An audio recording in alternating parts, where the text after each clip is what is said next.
Hello दोस्तों, क्या आपने कभी नोटिस किया है कि फास्टिंग करने के बाद भी आपका एनर्जी लेवल्स कम नहीं होता। आपकी एनर्जी लेवल अनएक्सपेक्टेडली थोड़ी अच्छी महसूस होती है। और जब आप लंबे समय तक फास्टिंग कर रहे हो तो आपको कंटिन्यूसली वीकनेस का एहसास नहीं होता है। ऐसा क्यों होता है? क्योंकि जब आप फास्टिंग कर रहे हो आप कम खा रहे हो। डाइटिंग आप अपेक्षा रेगुलर वाली अगर करते हो तो उसमें आपको ज़्यादा वीकनेस का एहसास होता है, दिन भर सोने की इच्छा होती है। लेकिन इंटरमिटेंट फास्टिंग में बहुत ज़्यादा कमजोरी सुस्ती का एहसास नहीं होता। इनफैक्ट कई लोग ज़्यादा एनर्जेटिक भी फील करते हैं। इसका क्या राज है, आज समझने का प्रयास करेंगे। आज का टॉपिक है फास्टिंग आपकी एनर्जी लेवल्स को कैसे अफेक्ट करता है, क्या आपकी एनर्जी लेवल्स थोड़ी बेटर हो जाती है फास्टिंग के दौरान। टॉपिक पर जाने से पहले जो लोग हमारे चैनल पर नए हैं उन्हें रिक्वेस्ट करूंगा कि चैनल को सब्सक्राइब करें। हमारे चैनल का पर्पज है हेल्थ एजुकेशन के द्वारा लोगों को हेल्दी बनाना। इस मिशन में आप हमारे सहभागी बन सकते हैं। चैनल को सब्सक्राइब करके, वीडियोस को लाइक करके, कंटेंट्स को फ्रेंड्स फैमिली के साथ शेयर करके, टॉपिक के दौरान कुछ इंटरेस्टिंग साइंटिफिक फैक्ट्स, कुछ प्रैक्टिकल यूटिलिटी की बातें और कुछ इन्फॉर्मेशन और हमारे अपना एक्सपीरियंस भी आपको बताऊँ, हमारा अपना वर्डिक्ट भी आपको बताऊंगा। इसलिए बने रहिए हमारे साथ एंड तक। चलिए शुरू करते हैं हमारे साथ हेल्थ का सफर।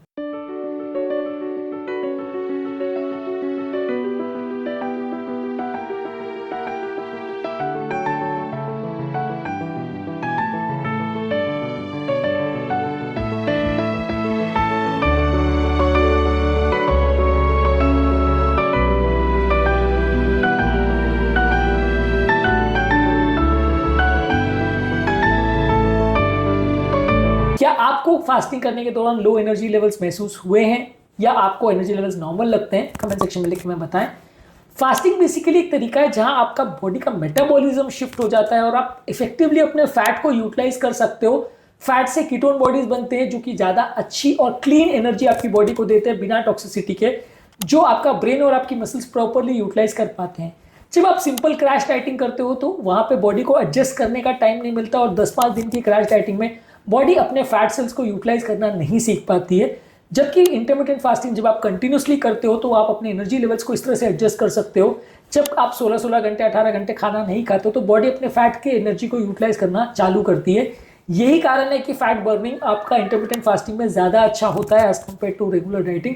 रेगुलर डाइटिंग जब आप 2-4 दिन की क्रैश डाइटिंग करते हो तो आपको बहुत ज़्यादा कमजोरी सुस्ती होगी। या मान लीजिए आपने रिलीजियस फास्टिंग की, नवरात्रों के टाइम या रमजान के टाइम फास्टिंग की, तो उस दौरान बॉडी को एडजस्ट करने का टाइम नहीं मिल पाता। इस वजह से लोग को बहुत कमजोरी सुस्ती होती है, दिन भर सोने की इच्छा होती है, फिर भी वजन कम नहीं होता क्योंकि बॉडी का मेटाबॉलिज्म कम हो जाता है, बॉडी का एनर्जी लेवल्स कम हो जाता है और डाइटिंग करने के बावजूद भी आपका वेट लॉस नहीं हो पाता।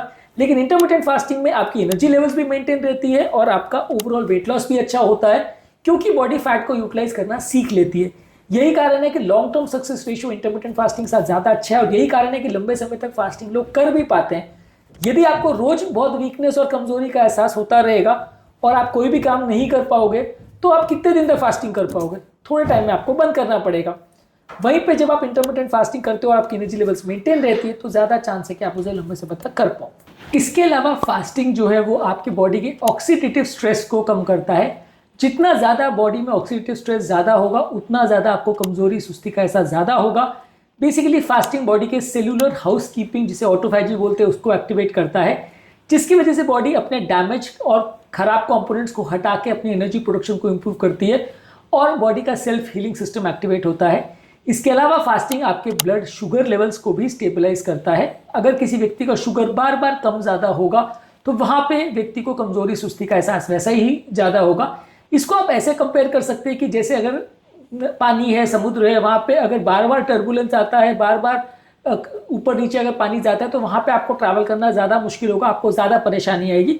वही पानी का लेवल अगर स्टेबल रहता है, स्मूथ रहता है तो किसी भी जहाज को या किसी भी व्यक्ति को ट्रैवल करना, स्विम करना ज़्यादा ईजी पड़ेगा।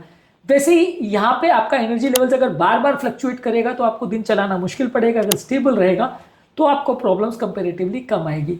इस मामले में जर्नल ऑफ ट्रांसलेशन मेडिसिन में एक आर्टिकल में बताया था कि फास्टिंग आपके सब्जेक्टिव एनर्जी स्कोर्स को इंप्रूव करता है और आपकी स्लीप की क्वालिटी को भी इंप्रूव करता है। यदि स्लीप की क्वालिटी अच्छी रहेगी तो भी नेक्स्ट डे आपका एनर्जी मेटाबॉलिज्म बेटर रहेगा।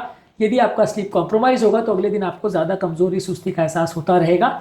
इसके अलावा फास्टिंग आपकी बॉडी के नॉरएपिनेफ्रिन और ग्रोथ हार्मोन लेवल्स को भी इंप्रूव करता है, जिससे कि आपका अलर्टनेस, फोकस और मसल मेंटेनेंस बेटर होता है। हमारे पास एक पेशेंट आए थे जिनको कॉन्सेंट्रेशन का और लो एनर्जी का और मेंटल फॉगिनेस का प्रॉब्लम था। हमने उनको कम खाने का सलाह दिया, उल्टा हमने उनको फास्टिंग की सलाह दी, जिससे कि उनका मोटापे का प्रॉब्लम भी कम हुआ और उनके एनर्जी लेवल्स उल्टा बेटर हुए। अगर नॉर्मल व्यक्ति को आप पूछोगे तो ऐसे सिचुएशन में बोलेगा कि ज़्यादा खाओ, हो सकता है एनर्जी कम हो जाती हो, शुगर कम हो जाता होगा, इसलिए आप ज़्यादा खाओ तो आपको अच्छा लगेगा। पर ऐसे लोगों में अगर आप फास्टिंग वाली डाइट लेते हो तो शुगर का फ्लक्चुएशंस कम होगा और आपको ज़्यादा बेटर लगेगा।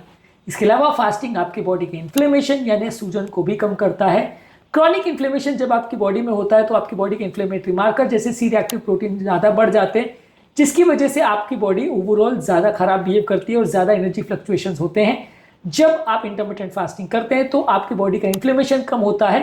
इस मामले में कई आर्टिकल्स पब्लिश हो चुके हैं जहाँ पे इन्होंने दिखाया था कि फास्टिंग से लोगों का ओवरवेट एडल्ट्स में खासकर इन्फ्लेमेशन कम होता है। इससे आपकी बॉडी ज़्यादा अच्छी तरह से एनर्जी को यूज़ कर पाती है और ज़्यादा एनर्जी को फिनिश प्रोडक्ट्स में यूटिलाइज करके कन्वर्ट कर पाती है। इसके अलावा फास्टिंग आपकी ब्रेन की एनर्जी मेटाबॉलिज्म को इंप्रूव करता है। यदि आप फास्टिंग करते हो तो आपका ब्रेन कीटोन बॉडीज को यूटिलाइज करने लगता है, जिसकी वजह से ब्रेन की एनर्जी कंजम्पशन भी थोड़ी बेटर होती है और ब्रेन से रिलेटेड जो एनर्जी का स्लम्पीनेस होता है या ब्रेन के लेवल पे किसी व्यक्ति को और कमजोरी सुस्ती का एहसास हो रहा होता है तो उसमें आपको फायदा मिलता है। यही कारण है कि फास्टिंग की वजह से लोग का ब्रेन फॉग बेटर हो जाता है। फ्रंटियर्स ऑफ न्यूरोसाइंस में एक आर्टिकल में बताया था कि फास्टिंग आपके ब्रेन के न्यूरोट्रोपिक फैक्टर्स BDNF को बढ़ाता है, जिससे ब्रेन की हेल्थ और ब्रेन की एनर्जी एफिशिएंसी दोनों इंप्रूव होती है। इसके अलावा फास्टिंग आपकी स्लीप एनर्जी साइकिल को इंप्रूवाइज करता है। फास्टिंग आपकी हार्ट की हेल्थ को इंप्रूव करता है, क्योंकि हार्ट की कई बीमारियों में भी कमजोरी सुस्ती का एहसास हो सकता है, हार्ट फेलियर में भी ऐसा हो सकता है। फास्टिंग आपकी मसल्स की एनर्जी मेटाबॉलिज्म को भी इंप्रूव करता है। आपकी एनर्जी आपकी मसल्स के अंदर माइटोकॉन्ड्रिया से आती है और माइटोकॉन्ड्रिया की एफिशिएंसी को भी इंप्रूव करता है। इस प्रोसेस को माइटोफैजी बोलते हैं, यानी खराब माइटोकॉन्ड्रिया निकल जाते हैं और अच्छे माइटोकॉन्ड्रिया आते हैं, जिसकी वजह से सेम अमाउंट ऑफ एनर्जी में आपकी बॉडी ज़्यादा अच्छे से उसको यूटिलाइज कर पाती है और एनर्जी ज़्यादा अच्छी तरह से काम कर पाती है। इसके अलावा फास्टिंग आपके पेट के खराब बैक्टीरिया को भी हटाता है और अच्छे बैक्टीरिया लाता है। खराब बैक्टीरिया हट जाने की वजह से अच्छे बैक्टीरिया अच्छे मेटाबोलाइज लाते हैं, जिससे आपकी एनर्जी मेटाबॉलिज्म बेटर होती है और आपका ओवरऑल हेल्थ इंप्रूव होता है। इसके अलावा साइकोलॉजिकली आपको एक एनर्जी बूस्ट मिलता है, आपका मोटिवेशन और फोकस भी इंप्रूव होता है इंटरमिटेंट फास्टिंग से। ये आपके मूड को भी बेटर करता है, तो ओवरऑल साइकोलॉजिकल लेवल पर भी आपको बेटर लगता है और आपकी एनर्जी लेवल्स बढ़ जाती है यदि आप फास्टिंग करते हैं। तो ओवरऑल बाकी तरह के डाइटिंग और बाकी तरह के ओवरऑल एक्सेसिव एक्सरसाइज के कंपैरिजन में इंटरमिटेंट फास्टिंग आपके एनर्जी लेवल्स को बेटर करता है, आपके मेंटल लेवल पर भी एनर्जी को बेटर करता है और फिजिकल लेवल पर भी इंप्रूव करता है। यह आपकी स्लीप को बेटर करता है, आपके डाइजेस्टिव ट्रैक को बेटर करता है, आपकी वर्क परफॉर्मेंस को इंप्रूव करता है, आपके बॉडी में एनर्जी फ्लक्चुएशंस को कम करता है। यही कारण है कि आपको इंटरमिटेंट फास्टिंग के दौरान ज़्यादा कमजोरी सुस्ती का एहसास नहीं होगा एज कम्पेयर टू बाकी तरह की फास्टिंग में। तो अब आप समझ गए कि फास्टिंग सिर्फ एक डाइटिंग की स्ट्रैटेजी नहीं है, एक अलग बॉल गेम है जो आपकी एनर्जी लेवल्स को इंप्रूव करते हुए आपको अच्छा महसूस कराते हुए, बीमारियों को ठीक करते हुए भी आपका वजन लॉस कराता है, और क्यों ये बाकी डाइटिंग स्ट्रैटेजी से काफ़ी ज़्यादा बेटर है। उम्मीद करूंगा कि आज के टॉपिक में कुछ नई बातें जानने को मिली होगी। जो लोग हमारे चैनल पर नए हैं उन्हें रिक्वेस्ट करूंगा कि चैनल को सब्सक्राइब करें। हमारे चैनल का पर्पज़ है हेल्थ एजुकेशन के साथ आपको हेल्दी बनाना। इस मिशन में आप हमारे सहभागी बन सकते हैं चैनल को सब्सक्राइब करके। आपके कमेंट्स हमें बताने में मदद करते हैं कि आपकी हेल्थ प्रॉब्लम्स क्या है, प्लस हमारे लिए मोटिवेशन और इंस्पिरेशन का भी काम करते हैं। इसलिए कमेंट्स करते रहिए, वीडियोज़ को देखते रहिए और हेल्थ के सफर में हमारे साथ आगे बढ़ते रहिए।